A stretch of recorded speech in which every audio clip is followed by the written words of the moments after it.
Hello. Welcome to another episode of the Milstuff channel. Today we were going to talk about the increase of torpedo-sized weapons for American submarines to get 76% more firepower. The Virginia-class submarine is already heavily armed. Each boat can carry up to 37 torpedo-sized weapons, such as Tomahawk cruise missiles. 12 of these slots are in two vertical launch systems, or VLS, known as the Virginia payload tubes. The new Block V batch of submarines will add 28 more slots in its VLS. This is an increase of 76% of torpedo-sized weapons. The US Navy is planning to build between 72 to 78 new attack submarines. 10 of these will be the Virginia Block V boats, 8 of which will be up-armed as described here. Based on a recent briefing document from the Congressional Research Service, reported in US Naval Institute News, a total of 31 Virginia-class submarines will ultimately have this fit. When it was originally conceived, the Virginia-class was seen as a cheaper alternative to the larger Seawolf class. The Seawolf had been designed during the Cold War to counter the latest Russian submarines. But the Russian types were mostly cancelled, or massively delayed, in the post-Cold War period. Therefore only 3 of the expensive Seawolves were eventually built. Yet while the Virginia-class was smaller than the Seawolf, it took advantage of new technologies and itself became a world-leading nuclear-powered attack submarine. The Block II Virginias continued to focus largely on production efficiency. The Block IIIs took this further with enhanced construction techniques.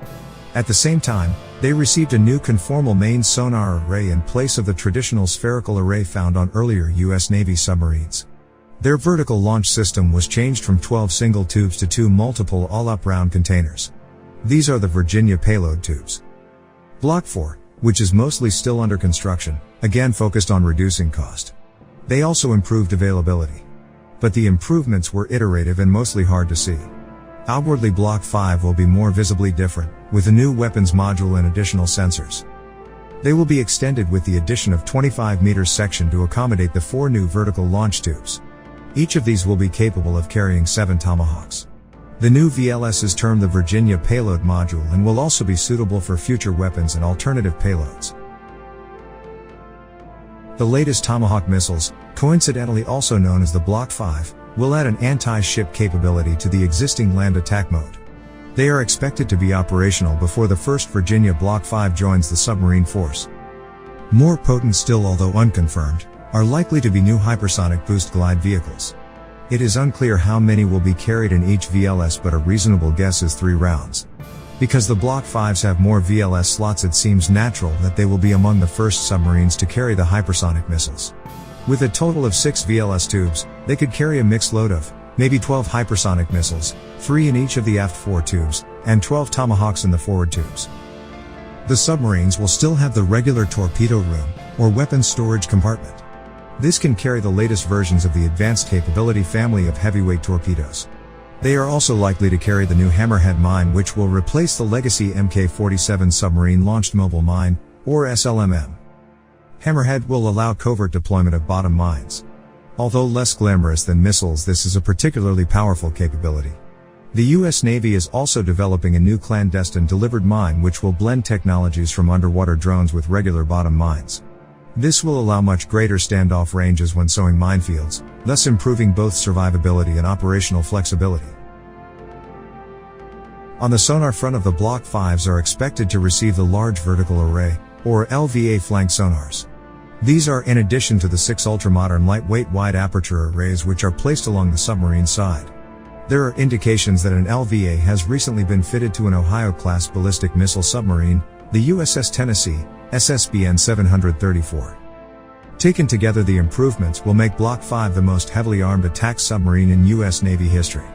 Whether they will in the future receive the classic SSGN designation, like the 4 converted Ohio-class cruise missile submarines currently in service, remains to be seen. Even if not, their impressive cruise missile load will differentiate them from other attack submarines.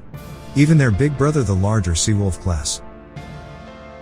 Quantity has a quality all of its own. And when the quality relates to US Navy missiles, having more of them is inevitably a massive increase in capabilities. The latest Block V Virginia-class submarine will greatly increase the number of missiles which can be carried. In effect, this will make it a cruise missile submarine. Yet it will not take away from this otherwise flexible anti-ship, anti-submarine, intelligence, and special forces platform. The US Navy is equipping its nuclear attack submarines with improved navigation and detection technology as well as new sonar, automation, and artificial intelligence technologies. This will enable quieter, faster movements in littoral waters where enemy mines, small boats, and other threats often operate. The US Navy has arguably reached a critical juncture with its submarines. Some military analysts have suggested the gradual retirement of the country's aging fleet will lead to a lack of vessels, and more importantly firepower, through the next decade. With around 71 submarines in active service, the US Navy has the biggest fleet in the world.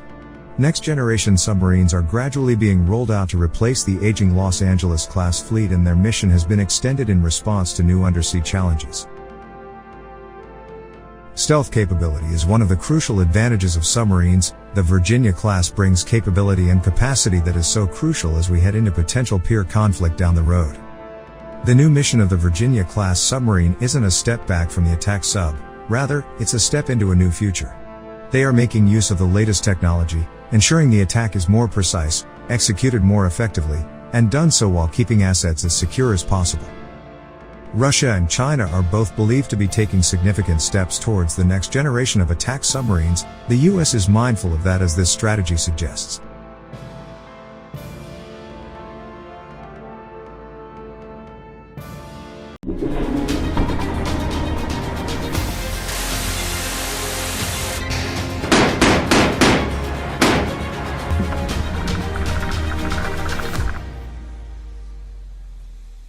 Hello, welcome to the Milstuff channel.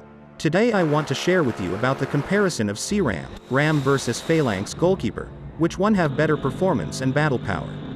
Close-in weapon systems, CIWS, and point defense missile systems, PDMS, are the last weapons to engage incoming air threats.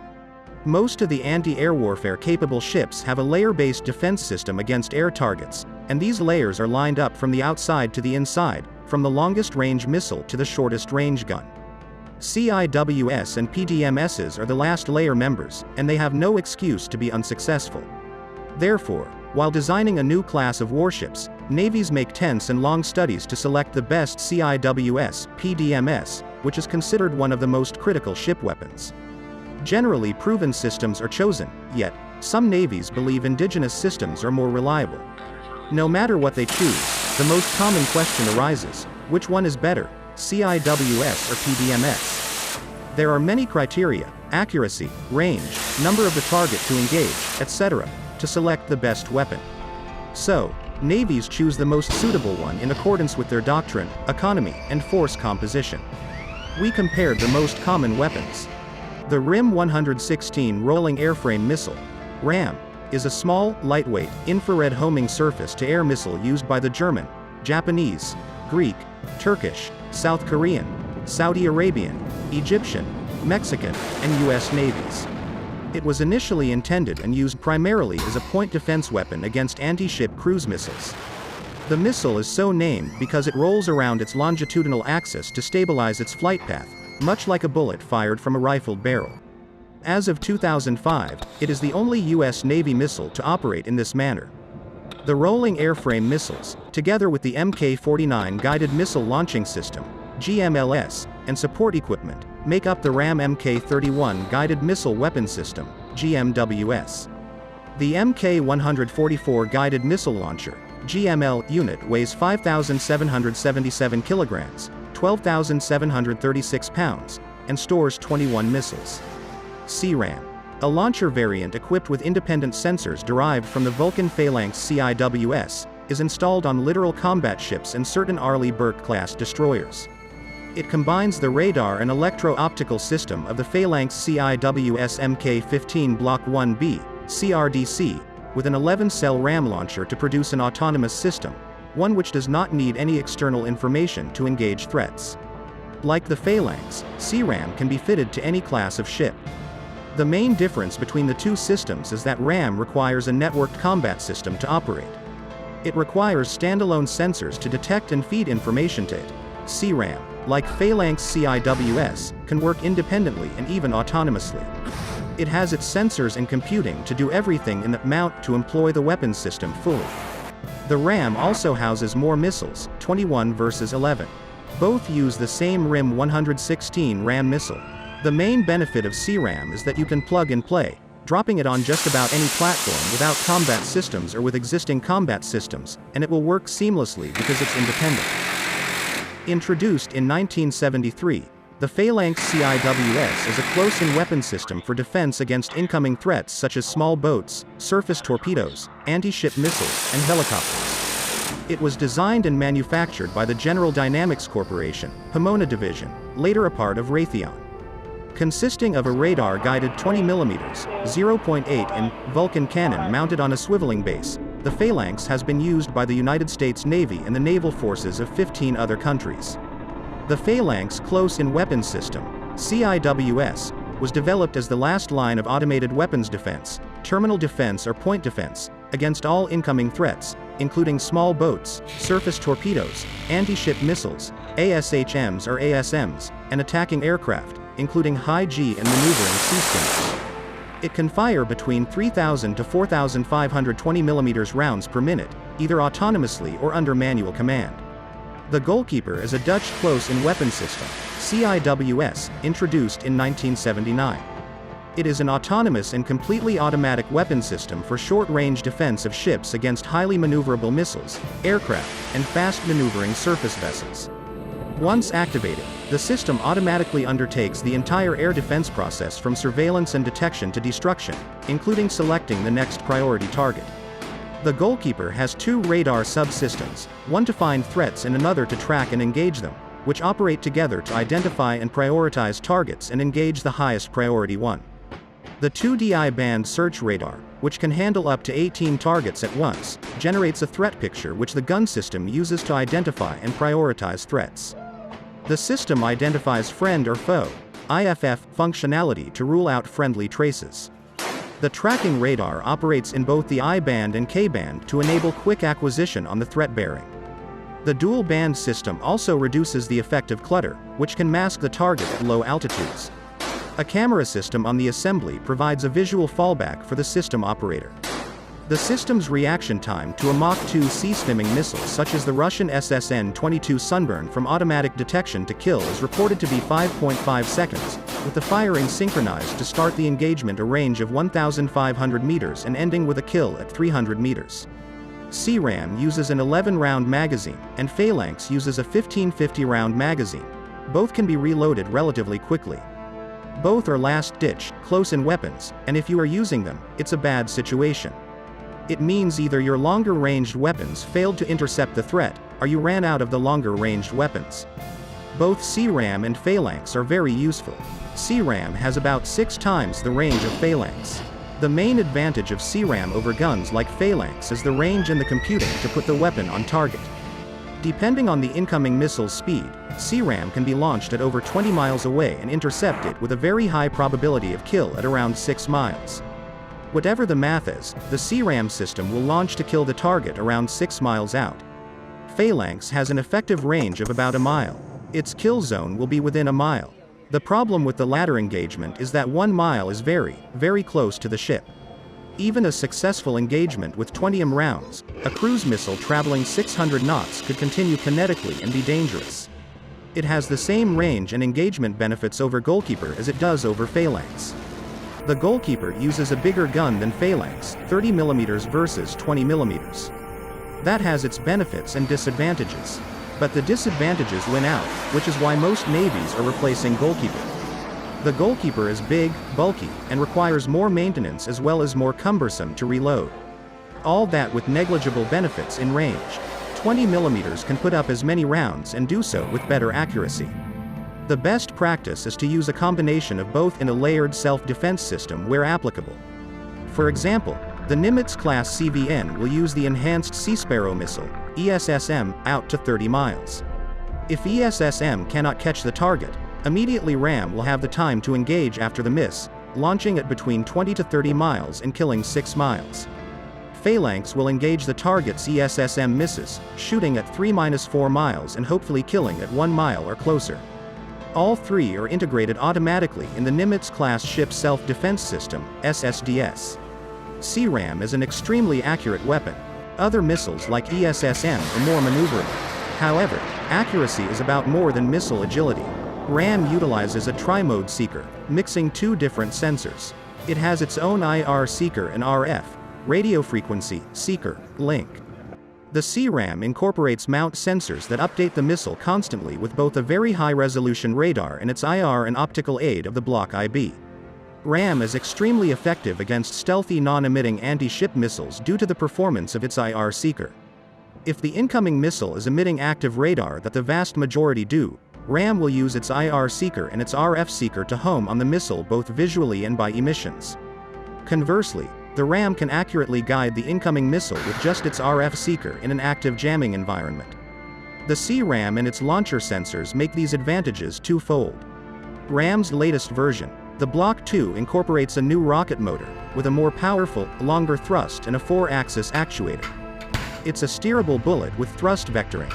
Block 2 is infinitely more maneuverable than the original Block 0 and Block I missile, which had the propulsion section of the AIM-9 Sidewinder. The 4-axis actuator allows for pinpoint and lightning-fast adjustments. Block IIs have a very high percentage of skin-on-skin intercepts against even supersonic foes.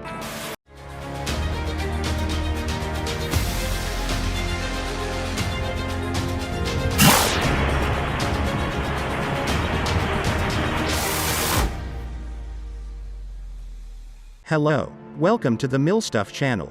Today I want to share with you about the strong defense of the Mk-15 Phalanx Close-in Weapon System, CIWS. The last defense, on ship and ashore. The Phalanx CIWS is a close-in weapon system for defending against anti-ship missiles.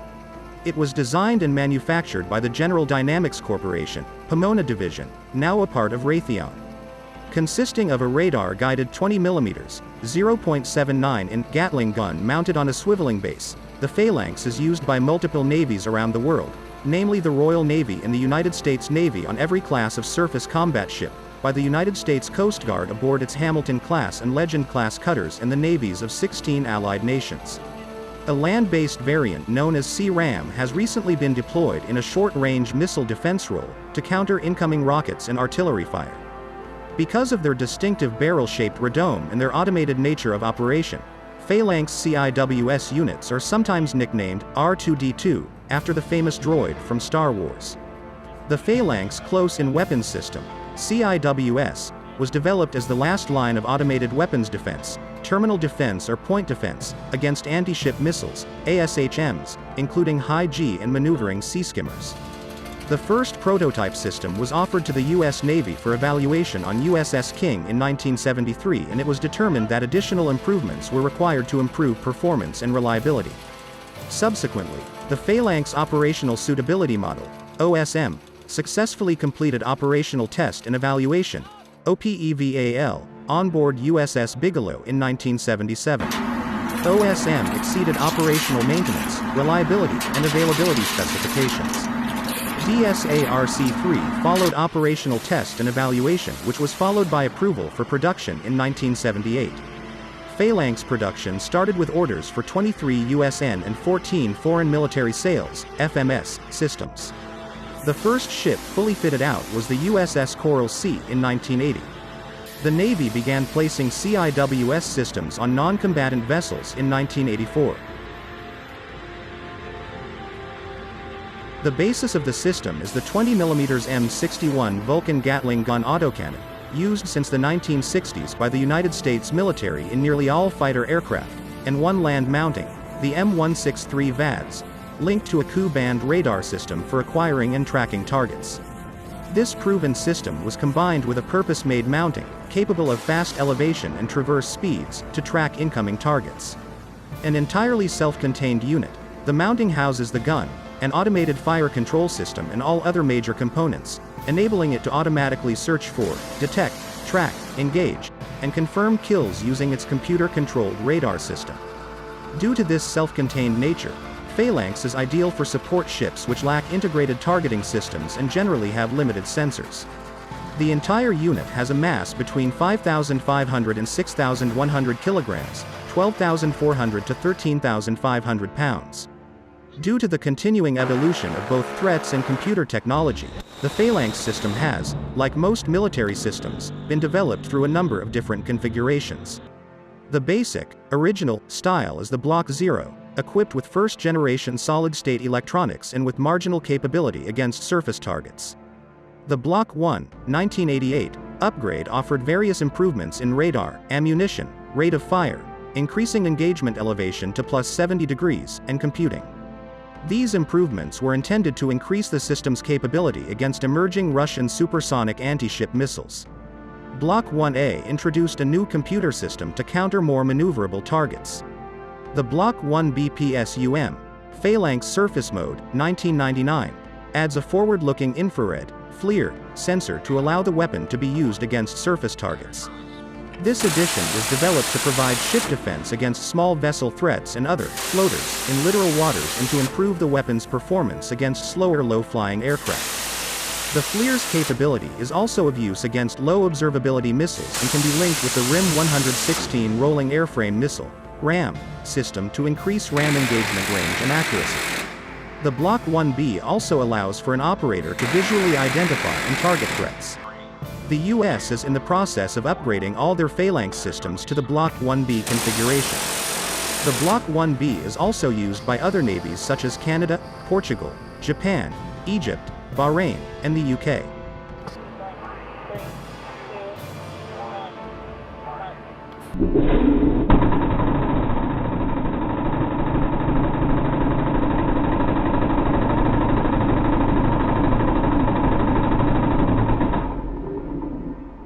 In May 2009, the US Navy awarded a $260 million contract to Raytheon Missile Systems to perform upgrades and other work on the Phalanx. The work is to be completed by September 2012. The CIWS is designed to be the last line of defense against anti-ship missiles. Due to its design criteria, its effective range is very short relative to the range of modern ASMs, from 1 to 5 nautical miles, 9 kilometers. The gun mount moves at a very high speed and with great precision. The system takes minimal inputs from the ship, making it capable of functioning despite potential damage to the ship. The only inputs required for operation are $444 AC 3-phase at 60 Hz and water for electronics cooling. For full operation including some non-essential functions, it also has inputs for true compass ship's heading and 115 volts AC for the PAS subsystem. The CIWS has 2 antennas that work together to engage targets. The first antenna, for searching, is located inside the radome on the weapon control group, top of the white painted portion. The search subsystem provides bearing, range, velocity, heading, and altitude information of potential targets to the CIWS computer. This information is analyzed to determine whether the detected object should be engaged by the CIWS system. Once the computer identifies a valid target, see details below, the mount moves to face the target and then hands the target over to the track antenna. The track antenna is extremely precise, but views a much smaller area. The tracking subsystem observes the target until the computer determines that the probability of a successful hit is maximized, and then, depending on the operator conditions, the system will either fire automatically or will recommend fire to the operator. While firing, the system tracks outgoing rounds and walks them onto the target. The Block 0 CIWS mounts, hydraulic-driven, fired at a rate of 3,000 rounds per minute and held 989 rounds in the magazine drum.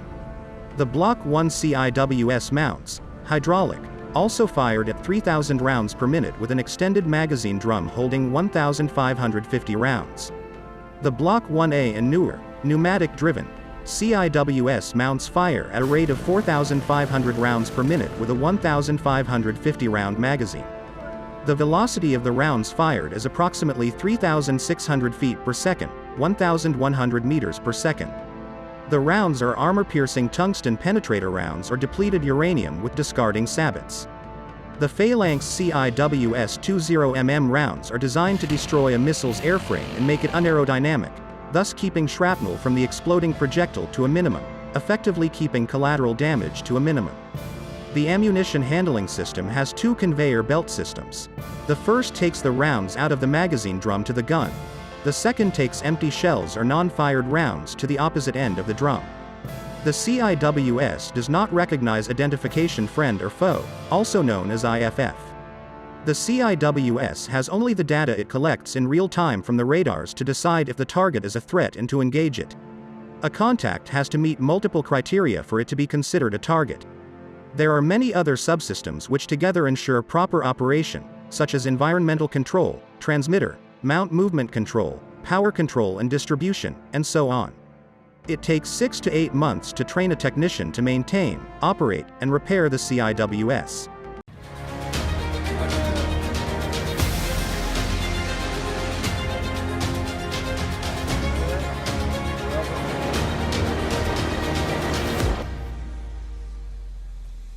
Hello, welcome to the Milstuff channel. Today I want to share with you about the NATO organization, an organization of military alliances between many countries. After World War II in 1945, Western Europe was economically exhausted and militarily weak. The Western Allies had rapidly and drastically reduced their armies at the end of the war, and newly powerful communist parties had arisen in France and Italy. By contrast, the Soviet Union had emerged from the war with its armies dominating all the states of Central and Eastern Europe, and by 1948 communists under Moscow's sponsorship had consolidated their control of the governments of those countries and suppressed all non-communist political activity. What became known as the Iron Curtain, a term popularized by Winston Churchill, had descended over Central and Eastern Europe.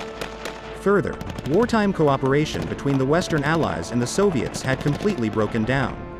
Each side was organizing its own sector of occupied Germany, so that two German states would emerge, a democratic one in the west and a communist one in the east. In 1948, the United States launched the Marshall Plan, which infused massive amounts of economic aid to the countries of Western and Southern Europe on the condition that they cooperate with each other and engage in joint planning to hasten their mutual recovery. As for military recovery, under the Brussels Treaty of 1948, the United Kingdom, France, and the Low Countries, Belgium, the Netherlands, and Luxembourg, concluded a collective defense agreement called the Western European Union. It was soon recognized, however, that a more formidable alliance would be required to provide an adequate military counterweight to the Soviets. By this time Britain, Canada, and the United States had already engaged in secret exploratory talks on security arrangements that would serve as an alternative to the United Nations, UN, which was becoming paralyzed by the rapidly emerging Cold War. In March 1948, following a virtual communist coup d'état in Czechoslovakia in February, the three governments began discussions on a multilateral collective defense scheme that would enhance Western security and promote democratic values. These discussions were eventually joined by France, the Low Countries, and Norway, and in April 1949 resulted in the North Atlantic Treaty. From its founding, NATO's primary purpose was to unify and strengthen the Western Allies' military response to a possible invasion of Western Europe by the Soviet Union and its Warsaw Pact allies. In the early 1950s, NATO relied partly on the threat of massive nuclear retaliation from the United States to counter the Warsaw Pact's much larger ground forces. Beginning in 1957, this policy was supplemented by the deployment of American nuclear weapons in Western European bases. NATO later adopted a flexible response strategy, which the United States interpreted to mean that a war in Europe did not have to escalate to an all-out nuclear exchange. Under this strategy, many Allied forces were equipped with American battlefield and theater nuclear weapons under a dual control, or dual key, system, which allowed both the country hosting the weapons and the United States to veto their use. Britain retained control of its strategic nuclear arsenal but brought it within NATO's planning structures. France's nuclear forces remained completely autonomous. A conventional and nuclear stalemate between the two sides continued through the construction of the Berlin Wall in the early 1960s, détente in the 1970s, and the resurgence of Cold War tensions in the 1980s after the Soviet Union's invasion of Afghanistan in 1979 and the election of U.S. Pres. Ronald Reagan in 1980. After 1985, however, far-reaching economic and political reforms introduced by Soviet leader Mikhail Gorbachev fundamentally altered the status quo. In July 1989, Gorbachev announced that Moscow would no longer prop up communist governments in Central and Eastern Europe and thereby signaled his tacit acceptance of their replacement by freely elected, and non-communist, administrations. Moscow's abandonment of control over Central and Eastern Europe meant the dissipation of much of the military threat that the Warsaw Pact had formerly posed to Western Europe, a fact that led some to question the need to retain NATO as a military organization, especially after the Warsaw Pact's dissolution in 1991. The reunification of Germany in October 1990 and its retention of NATO membership created both a need and an opportunity for NATO to be transformed into a more political alliance devoted to maintaining international stability in Europe. After the Cold War, NATO was reconceived as a cooperative security organization whose mandate was to include two main objectives: to foster dialogue and cooperation with former adversaries in the Warsaw Pact and to manage conflicts in areas on the European periphery, such as the Balkans. In keeping with the first objective, NATO established the North Atlantic Cooperation Council, 1991, later replaced by the Euro-Atlantic Partnership Council, to provide a forum for the exchange of views on political and security issues, as well as the Partnership for Peace, PFP, program, 1994, to enhance European security and stability through joint military training exercises with NATO and non-NATO states, including the former Soviet republics and allies. Special cooperative links were also set up with two PFP countries, Russia and Ukraine. The second objective entailed NATO's first use of military force, when it entered the war in Bosnia and Herzegovina in 1995 by staging airstrikes against Bosnian Serb positions around the capital city of Sarajevo. The subsequent Dayton Accords, which were initialed by representatives of Bosnia and Herzegovina, the Republic of Croatia, and the Federal Republic of Yugoslavia, committed each state to respecting the other's sovereignty and to settling disputes peacefully. It also laid the groundwork for stationing NATO peacekeeping troops in the region. A 60,000-strong implementation force, IVOR, was initially deployed, though a smaller contingent remained in Bosnia under a different name, the Stabilization Force, SFOR. In March 1999, NATO launched massive airstrikes against Serbia in an attempt to force the Yugoslav government of Slobodan Milosevic to accede to diplomatic provisions designed to protect the predominantly Muslim Albanian population in the province of Kosovo. Under the terms of a negotiated settlement to the fighting, NATO deployed a peacekeeping force called the Kosovo Force, KFOR. The crisis over Kosovo and the ensuing war gave renewed impetus to efforts by the European Union, EU, to construct a new crisis intervention force, which would make the EU less dependent on NATO and US military resources for conflict management. These efforts prompted significant debates about whether enhancing the EU's defensive capabilities would strengthen or weaken NATO. Simultaneously, there was much discussion of the future of NATO in the post-Cold War era. Some observers argued that the alliance should be dissolved, noting that it was created to confront an enemy that no longer existed. Others called for a broad expansion of NATO membership to include Russia. Most suggested alternative roles, including peacekeeping. By the start of the second decade of the 21st century, it appeared likely that the EU would not develop capabilities competitive with those of NATO or even seek to do so. As a result, earlier worries associated with the specter of rivalry between the two Brussels-based organizations dissipated.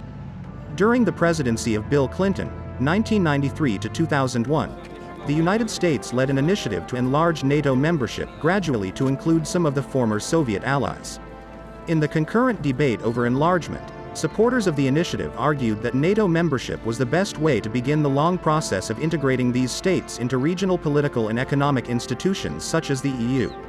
Some also feared future Russian aggression and suggested that NATO membership would guarantee freedom and security for the newly democratic regimes. Opponents pointed to the enormous cost of modernizing the military forces of new members. They also argued that enlargement, which Russia would regard as a provocation, would hinder democracy in that country and enhance the influence of hardliners. Despite these disagreements, the Czech Republic, Hungary, and Poland joined NATO in 1999. Bulgaria, Estonia, Latvia, Lithuania, Romania, Slovakia, and Slovenia were admitted in 2004, and Albania and Croatia acceded to the alliance in 2009. Meanwhile, by the beginning of the 21st century, Russia and NATO had formed a strategic relationship. No longer considered NATO's chief enemy, Russia cemented a new cooperative bond with NATO in 2001 to address such common concerns as international terrorism, nuclear nonproliferation, and arms control. This bond subsequently frayed, however, due to regional aggression by Russian President Vladimir Putin. After Russia invaded Georgia in 2008, NATO strengthened ties with the latter country and established the NATO-Georgia Commission to help Georgia achieve its goal of membership in NATO. In 2014, pro-Russian Ukrainian President Viktor Yanukovych fled Ukraine after months of popular protests, and Russia responded by invading the Ukrainian Autonomous Republic of Crimea. Russia illegally annexed Crimea and fomented uprisings in Ukraine's Donbass region in an effort to reassert control over its neighbor. Ukraine checked the Russian-backed campaign in the Donbass, and NATO reaffirmed its support for Ukraine's democratically elected government and its internationally recognized borders.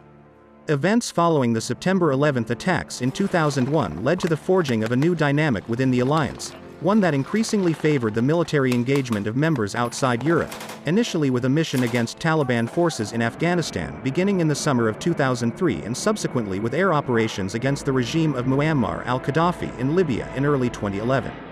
As a result of the increased tempo of military operations undertaken by the alliance, the long-standing issue of burden sharing was revived, with some officials warning that failure to share the costs of NATO operations more equitably would lead to unraveling of the alliance.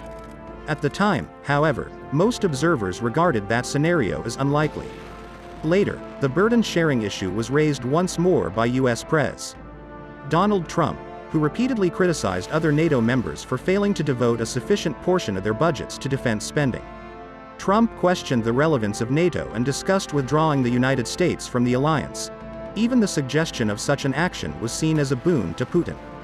Trump's national security team moved to reassure allies that the US remained committed to NATO, however, and, by the end of Trump's term in 2021, the US troop presence in Europe was almost entirely unchanged.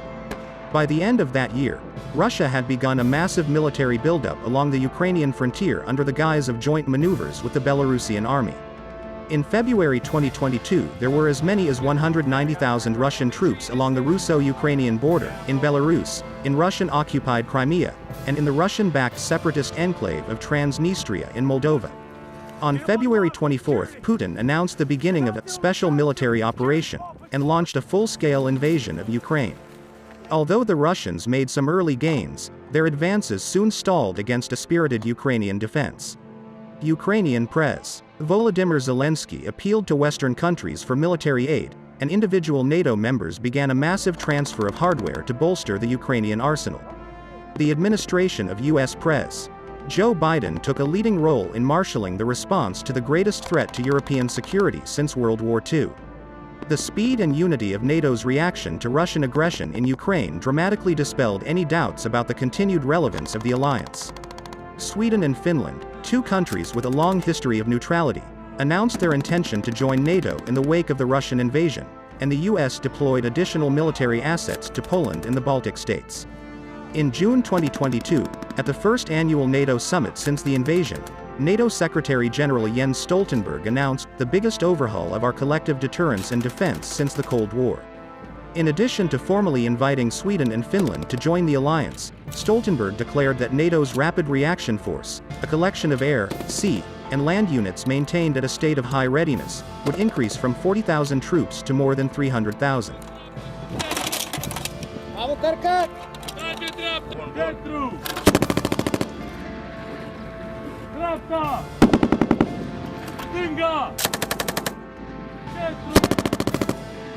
Good talking guns too.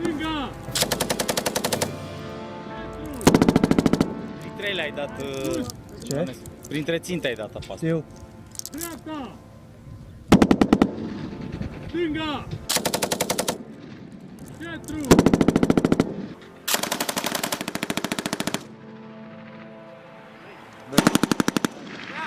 Dai!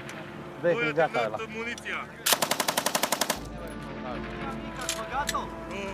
A doua încarc! Prima încarc, a treia acoperă cu foc! Acoperă! Dai, dai, dai! Dai!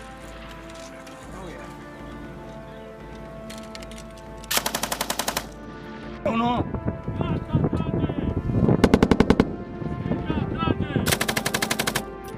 Fire the next one out.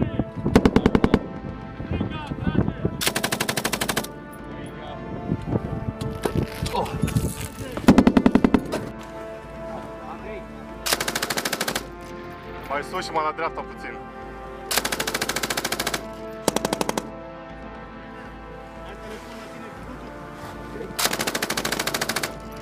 Dreapta jos. Dreapta trage lui. Mai sus un pic, mai sus. Trage.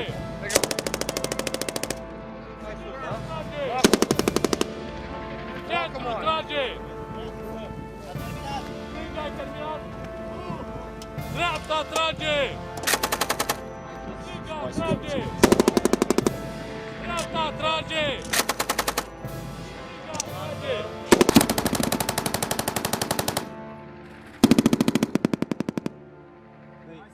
Dă-i.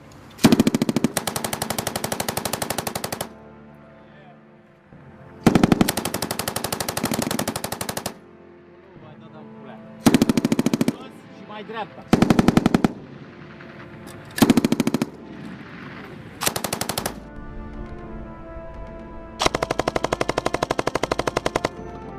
Mai stânga. Te-ai dus din ce în ce către dreapta. Dă-i mai stânga așa.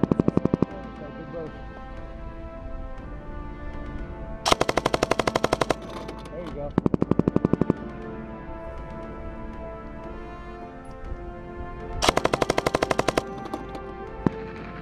Centru, trage! Stânga, trage! Centru, trage! Stânga, trage! Dreapta, trage! Centru, trage! Stânga, trage! Dreapta, trage! Centru, trage! Mai tragi? Da. Reload. Atât, lasă. Mai tragi? Da.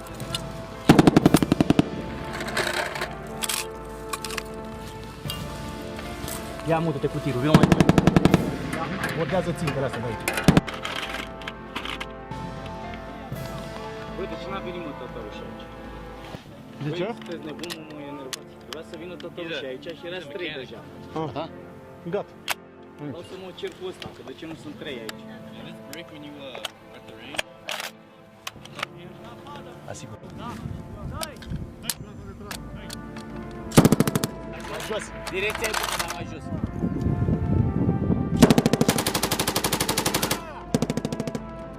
Da. Dă-i așa.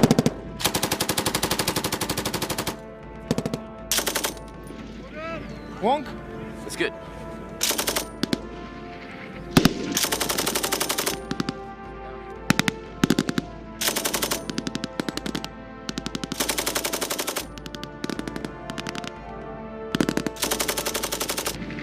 Dă-i să vede ce este.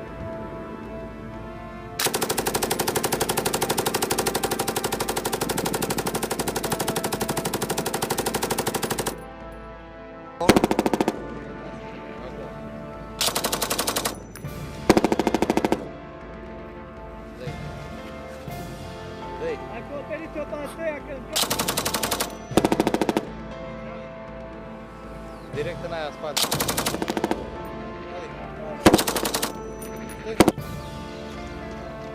Hai, dă-i.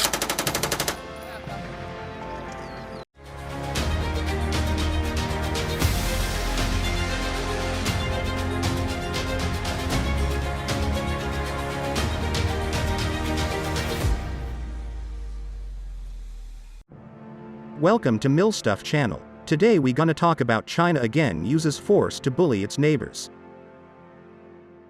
On November 16th, 3 China Coast Guard (CCG) vessels blocked and used water cannons to prevent 2 Philippine vessels from delivering food supplies to the Philippine Marine contingent on board the BRP Sierra Madre at 2nd Thomas Shoal. Although this is not the first time China has illegally interfered with the resupply of the 2nd Thomas Shoal outpost, China's new maritime police law empowers the CCG to stop, or demolish, the construction of foreign structures or other installations on land features within China's claimed sea areas. The November 16th incident is the latest example demonstrating China's unwillingness to conform to the rules-based international order that ensures activities at sea are conducted safely and professionally. The Philippine Navy intentionally grounded Sierra Madre on 2nd Thomas Shoal in 1999 and has maintained a small detachment of Marines on board the ship, which is resupplied at regular intervals. China regards the shoal as Chinese territory, as it falls within the infamous 9-dash line, and has repeatedly complained about the presence of the ship and interfered with the resupply of the outpost on several occasions. The United States backed its treaty ally in 2014, condemning China's provocative interference with the Philippine logistics vessels.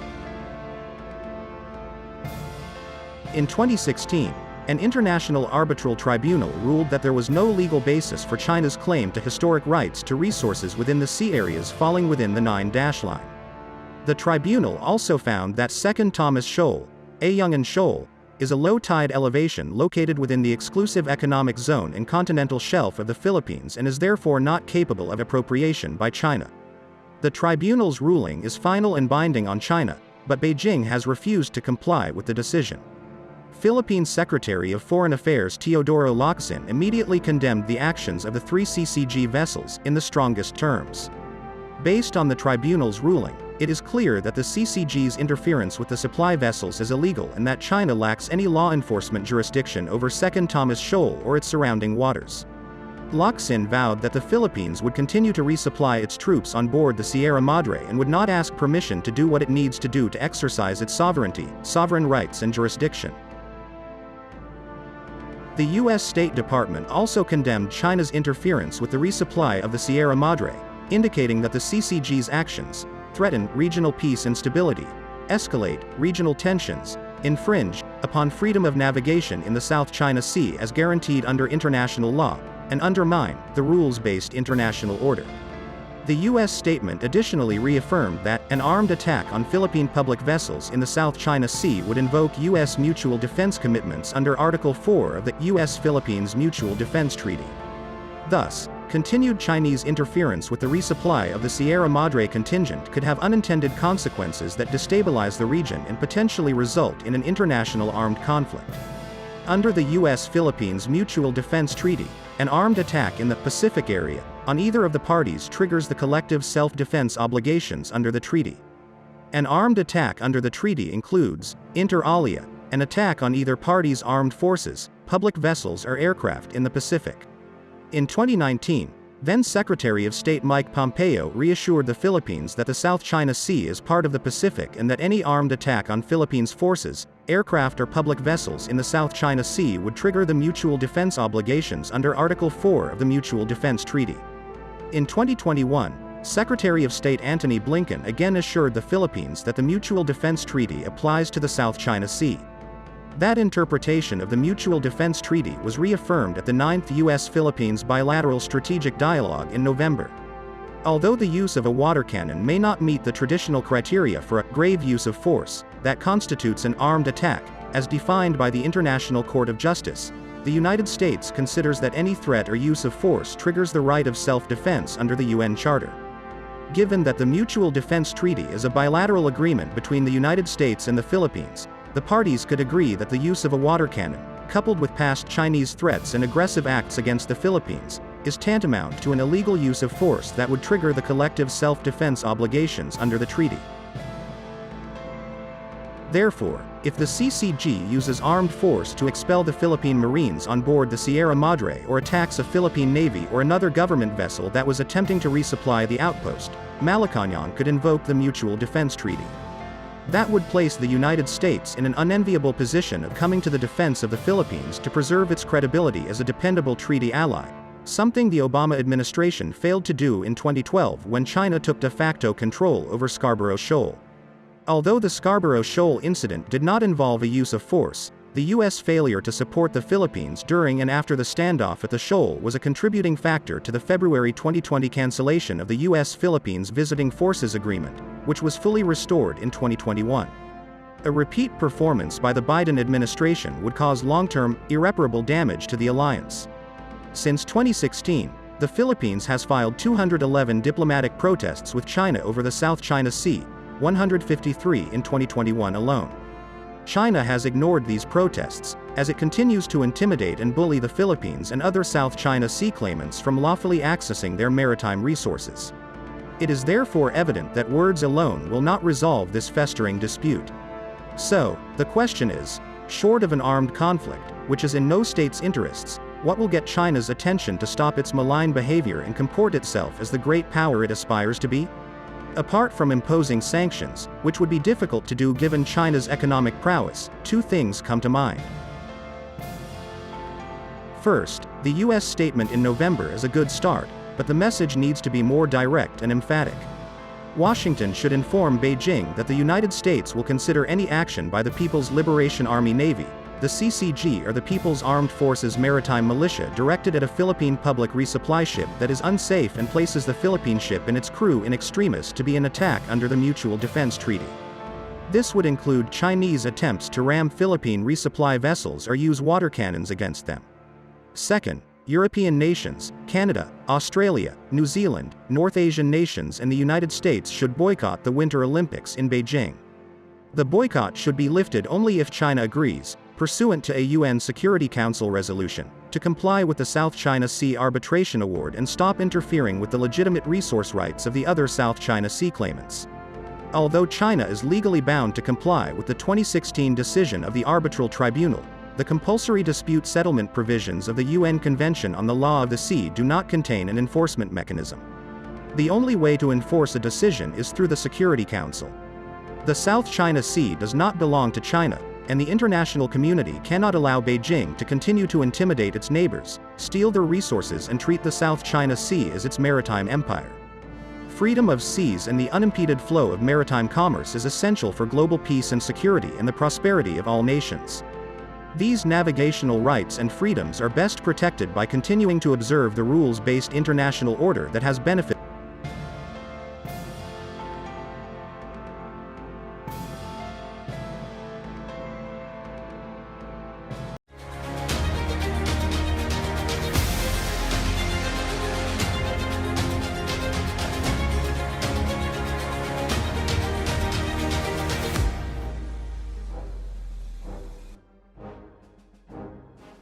Hello. Welcome to Milstuff channel. Today I want to share you about South China Sea dispute, and why this is really important in world trading and military. A small outcropping of sand occasionally breaks the vast expanse of the South China Sea. These islands are modest, even diminutive, but they form the core of a fierce territorial dispute among 6 primary claimants: Brunei, China, Malaysia, the Philippines, Taiwan, and Vietnam. These claimants also clash over their rights and duties in the nearby waters as well as the seabed underneath.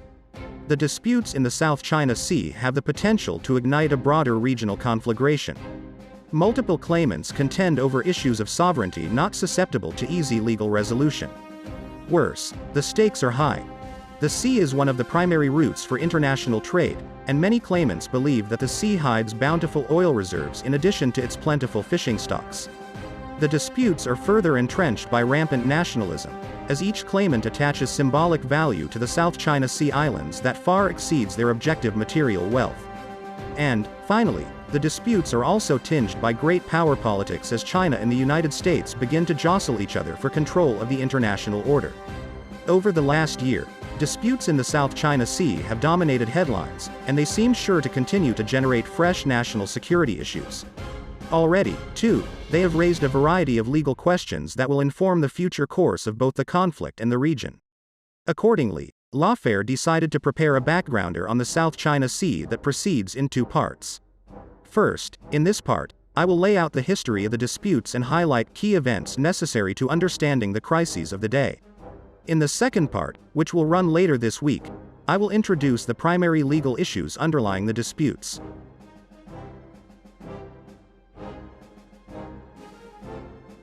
The islands of the South China Sea can largely be grouped into 2 island chains. The Paracel Islands are clustered in the northwest corner of the sea, and the Spratly Islands in the southeast corner. Reflecting the Rashomon nature of the dispute, the claimants have argued bitterly over the true history of these island chains. Some have tried to ground their modern claims by proving a long and unbroken record of national control over claimed features. These states assert that, for example, their nationals fished around the islands of the sea or used them for shelter from storms. In particular, Beijing has taken an active role in subsidizing archaeological digs to find evidence of exclusive Chinese usage of the sea's many features since time immemorial. It is hard, if not impossible, to wade through these partisan claims, many of which constitute pure propaganda. No impartial tribunal has yet taken on that challenge.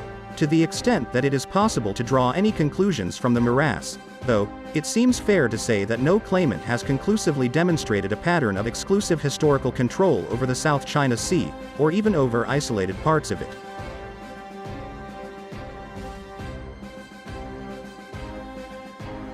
In any case, the issue was moot for most of the region's history. Through the first half of the 20th century, the sea remained quiet as neighboring states focused their attention on conflicts unfolding elsewhere. In fact, at the end of World War II, no claimant occupied a single island in the entire South China Sea. Then, in 1946, China established itself on a few features in the Spratlys, and in early 1947, it also snapped up Woody Island, part of the Paracel Islands chain, only 2 weeks before the French and Vietnamese intended to make landfall. Denied their first pick, the French and Vietnamese settled for the nearby Paddle Island. But even at this stage, the South China Sea was not seen as a priority by any of the claimants. For that reason, after suffering their cataclysmic defeat at the hands of Mao's communists, Chiang Kai-shek's forces retreated to Taiwan and abandoned their stations in the South China Sea. Even the French and Vietnamese could not be bothered to take advantage of the lapse in Chinese control, as they were preoccupied with the rapidly escalating war in Vietnam.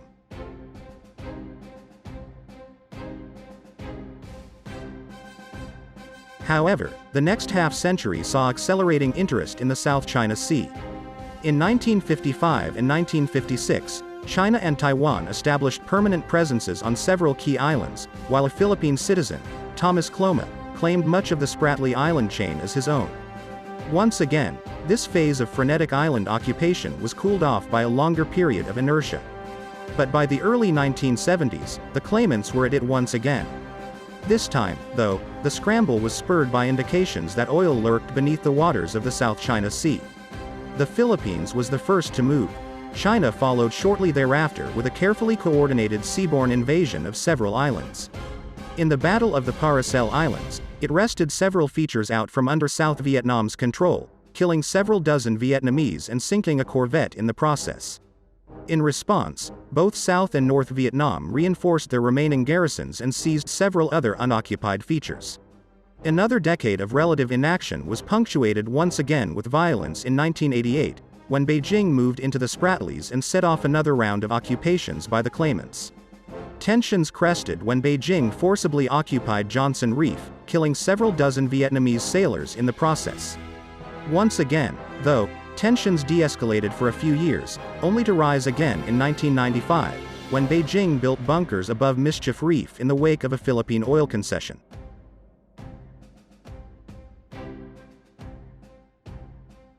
The dispute seemed to take a turn for the better in 2002, when ASEAN and China came together to sign the Declaration on the Conduct of Parties in the South China Sea.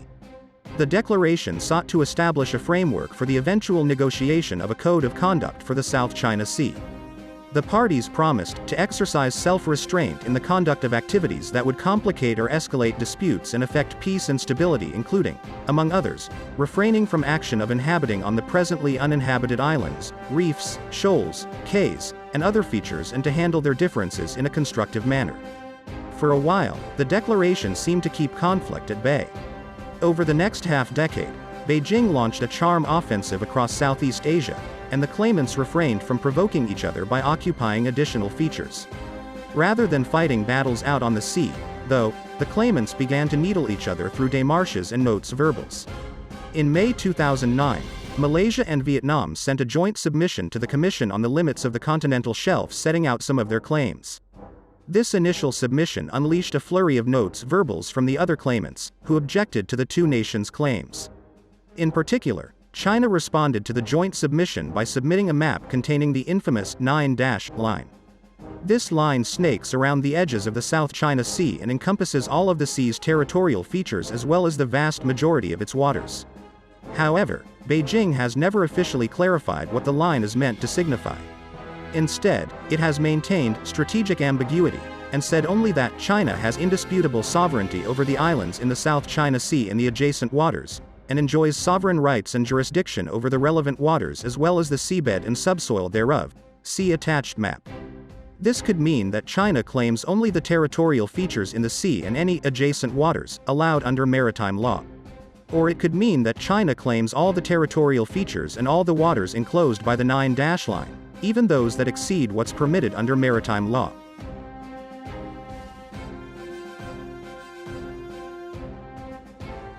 Since the publication of the 9-dash line, the region has grown increasingly concerned by China's perceived designs on the South China Sea. In 2012, Beijing bore out some of these concerns when it snatched Scarborough Shoal away from the Philippines. The two states had quarreled over allegations of illegal poaching by Chinese fishermen. After a 2-month standoff, the parties agreed to each withdraw from the shoal. Manila did. Beijing did not. Since then, China has excluded Philippine boats from the shoal's waters.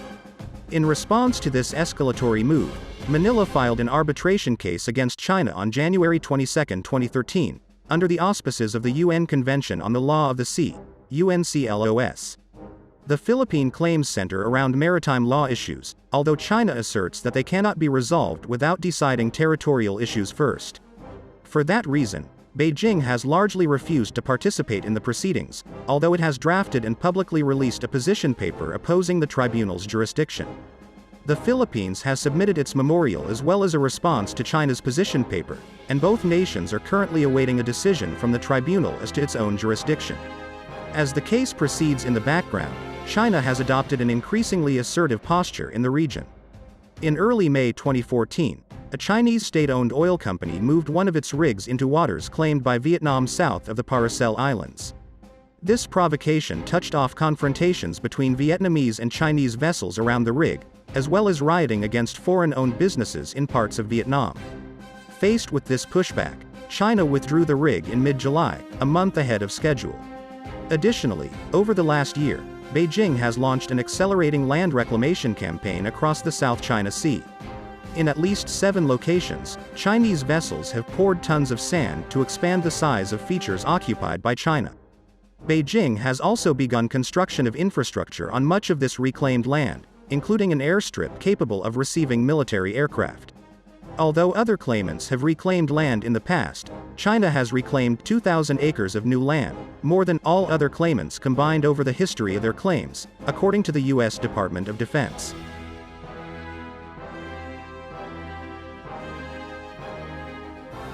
The other claimants have condemned this latest project as counterproductive, and President Obama has urged China to stop throwing elbows and pushing people out of the way in pursuit of its interests.